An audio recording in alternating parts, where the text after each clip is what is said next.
வழக்கம் போல காலையில மீனுக்குலாம் சாப்பாடு போடலான்னு வந்தேன். கடைசில பார்த்தீங்கன்னா, நமக்கு ஒரு பெரிய அதிர்ச்சி. ஏகப்பட்ட மாலி மீன் பார்த்தீங்கன்னா, செத்து கிடந்துச்சு. ஆக்சுவலா வந்து இன்னைக்கு அப்படின்னு இல்ல. நேத்தே வந்து பார்த்தீங்கன்னா, 2 மீன் வந்து செத்திருந்தது. பட் ரொம்ப பிஸியா இருந்ததுனால, சரி இது அப்புறம் பார்த்துக்கலாம். 2 தானே அப்புறமா எடுத்து போட்டுக்கலாம் அப்படின்னு சொல்லி விட்டுட்டேன். நான் எதையுமே நோட்டீஸ் பண்ணவே இல்ல. கடைசில பார்த்தோம்னா, கேர்லெஸ்ஸா இருந்ததுக்கு பெரிய பாடமான மாரி தான்.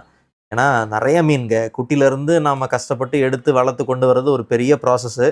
ஸோ, நல்ல சைஸுக்கு கொண்டு வரது. அது திடீர்னு பார்த்தா, இந்த மாரி நெறையா செத்துருக்கும்போது ரொம்பவே கஷ்டமா இருந்துச்சு. ஸோ, செத்துப்போன மீன்களெல்லாம் எடுத்தாச்சு. ஸோ, மீதி நம்மகிட்ட இருக்கிறது பார்த்தோம்னா, ரொம்ப கம்மி தாங்க. இவ்வளோதான். ஏன்னா விடம்போது நெறைய விட்டுருந்தோம். நீங்க ப்ரீவியஸா நம்மளுடைய ஷார்ட்ஸ்லாம் பார்த்தீங்கன்னா தெரிஞ்சிருக்கும். நெறைய விட்டுருந்தோம். பட் ரொம்ப கம்மி தான் இப்போ நமக்கு கிடைச்சது. ஸோ, மறுபடியும் டக்குனு டேங்க் வாட்டர் தான் ஃபில் பண்ணேன். ஏன்னா பழைய வாட்டர் எதுவும் இல்ல. ஸோ, டேங்க் வாட்டர் மட்டும் ஃபில் பண்ணிட்டு, கொஞ்சம் இது டக்வீட் மட்டும் போட்டுட்டு விட்டாச்சு. ஸோ, இப்ப எல்லாம் நல்லா இருக்குது. பார்ப்போம். இதுக்கப்புறம் ரொம்ப கவனமா பார்க்கணும். வெளியில செட் பண்ணோம்னாலே கொஞ்சம் கவனமா இருக்கணும். ஆக்சுவலா மேலலாம் பார்த்தீங்கன்னா, அந்த இதெல்லாம் போட்டு அந்த கம்பிலாம் போட்டு தான் வச்சிருந்தேன். பட் என்ன நடந்துச்சுன்னு தெரியல. வளர்ந்து நல்ல சைஸ் வந்துருச்சுன்னா போதுங்க. தாராளமா இத நம்ம குடுத்துரலாம்.